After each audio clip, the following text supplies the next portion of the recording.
श्री शिव महापुराण प्रथम खंड 12वां अध्याय। ब्रह्मा जी ने कहा, नारद, अब मैं तुमसे उस सृष्टि का वर्णन करता हूँ जो समागम से उत्पन्न होती है। यद्यपि मैंने अनेकों प्रयत्न किए, परंतु मुझे दृढ़ शक्ति की प्राप्ति नहीं हुई। यह देखकर मैंने अपनी संपूर्ण इंद्रियों को वश में करके भगवान सदाशिव की पुनः पूजा की, क्योंकि उनकी प्रसन्नता के बिना कोई भी कार्य पूरा नहीं होता है। शिवजी ने इस पूजा से प्रसन्न होकर पुनः दर्शन दिए।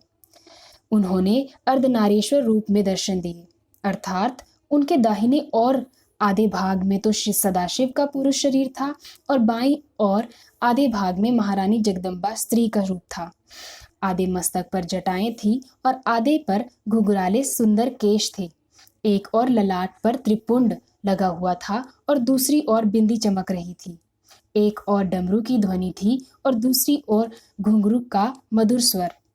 हे नारद, भगवान सदाशिव के इस स्वरूप को देखकर मैं अत्यंत प्रसन्न हुआ और मैंने उन्हें दंडवत करते हुए प्रार्थना की, हे प्रभु, मेरे धन्य भाग हैं जो आपने कृपा कर मुझे अपने दर्शन दिए।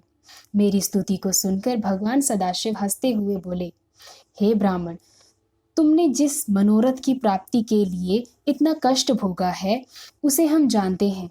तुम्हारी अभिलाषा अधिक संतान उत्पन्न करने की है। इतना कहकर भगवान सदाशिव शक्ति से अलग हो गए। उस समय मैंने शक्ति की महिमा का वर्णन करते हुए कहा, हे महारानी, मैंने आपकी आज्ञा से सृष्टि उत्पन्न करने की चेष्टा की, परंतु वह अधिक नहीं बढ़ी। हे अम्बे, अब मैं कामदेव के आश्रय से सृष्टि उत्पन्न करना चाहता हूँ और आपसे यह वरदान मांगता हूँ कि मेरा मनोरथ पूर्ण हो। हे जगदम्बे, आप दक्ष की पुत्री के रूप में अवतार ग्रहण करें।